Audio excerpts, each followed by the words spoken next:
right. Hello, it's Mr. Finley here. I'm here to, give the tenor saxophone something to work on and practice over this weekend. So, I want you to go ahead and get your instrument set up. So,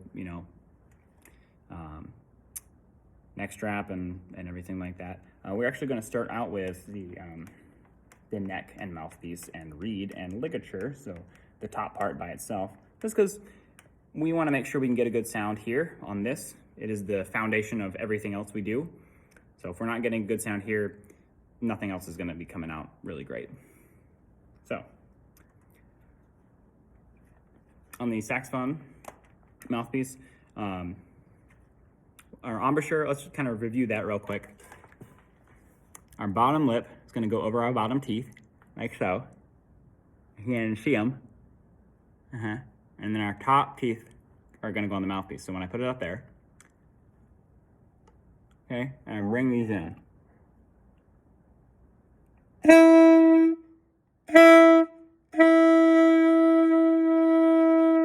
Now, something important, if at any point during this embouchure setup time, you are not getting the same sound that I am, something's not going on,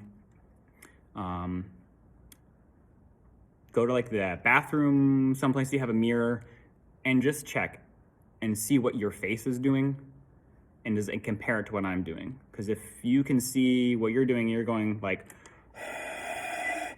and it's like, I can't get the note to come out.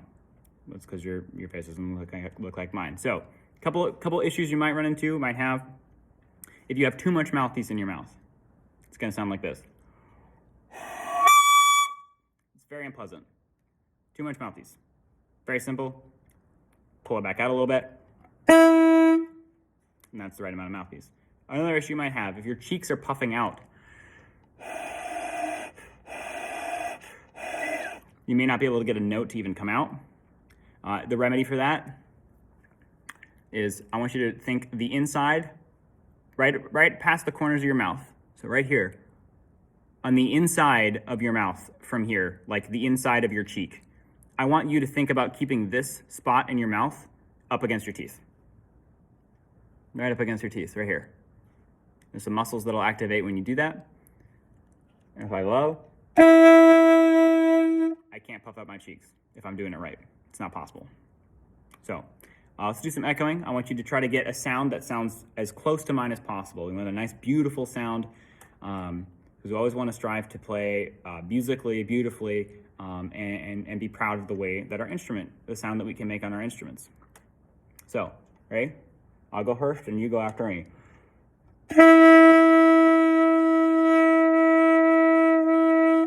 You try it. And let's do it again.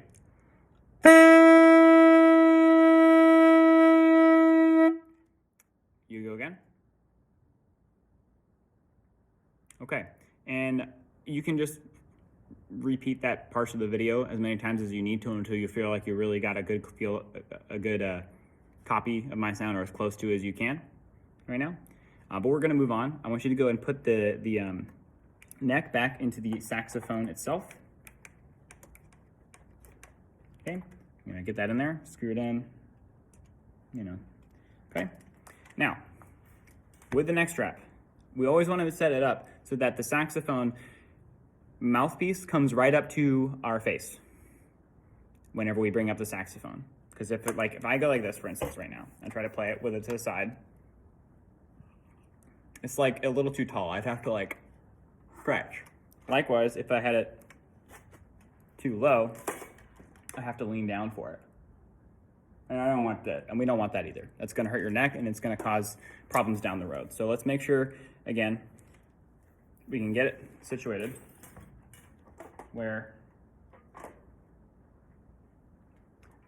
you can pull it and straight up. So it's still a little too tall for me. It's a little better. I think if I adjust it just a bit more, I'll have it right where I want it. Good.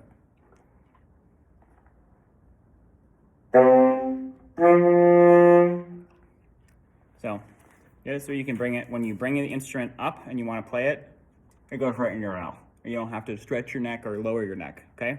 You want to be comfortable, and also, we're in charge of the instrument. It's not the other way around, so make it work for you, okay? Anyway, let's go over our hand position again. Left hand first, left hand is on the top, make an L with your left hand, okay? That's the left one. Thumb on the black thing, and it's able to move this little thingy, okay? First, on the left hand, there's this little thing up here. Yours might look like a white circle. Mine here does not. Either way, the first key, you do not push that right now. Your first finger is gonna go on that second option. This little one in between, don't put your finger there. This is gonna go here. Third finger, your ring finger goes there, and your pinky is available to access all these pinky keys. It's not gonna push any of them or anything right now. It just needs to be available. On the right hand, this is the one that does not make an L. Goes on under this hook, right here, under the black hook. First finger goes on the first white key, second white finger on the second white key, third finger on the third round white key. And lastly, there's two pinky keys at the bottom. Our pinky is just hanging out there. It can access either of them later if it needs to. And that's the hand position. So let's go over our first note that I wanted you to cover. And remember, this one is G as in Greg. So for that one, it's very simple. For G on saxophone, we do 1, 2, and 3. Those first three fingers where I had you put them on our left hand, those are the only keys you're gonna push down. We're not gonna push down the ones on our right hand. We're not gonna push this octave key back here, just these three. So you bring it up to your face, and if you do it right, it should sound just like this.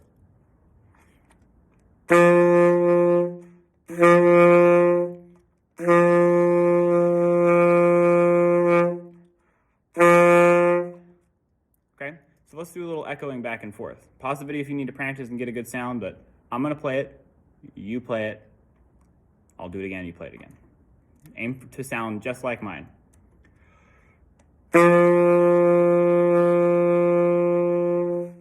Now you go.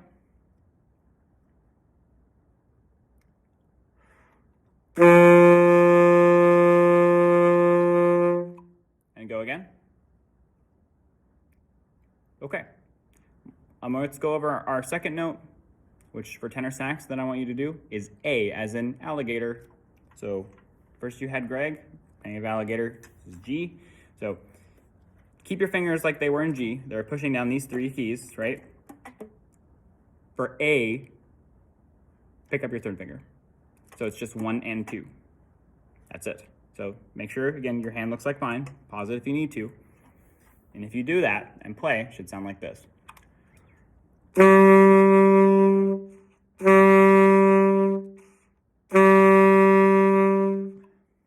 ahead and try that. And then let's do some echoing. So listen to me, and then play and try to make it sound like mine.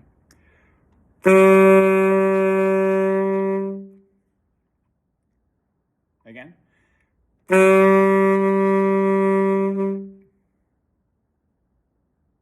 Great. And the last thing I want you to practice, and I'll leave this up to you, switching between G and A. Here's what it sounds like, but you can go and practice this once you've mastered both those notes.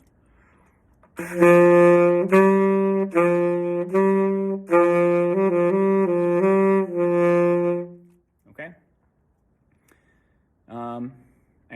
Yeah, happy practicing. Hope you have a good weekend, and I'll look forward to seeing you on Monday with a G and A under your belt, so make sure that you spend some time working on that.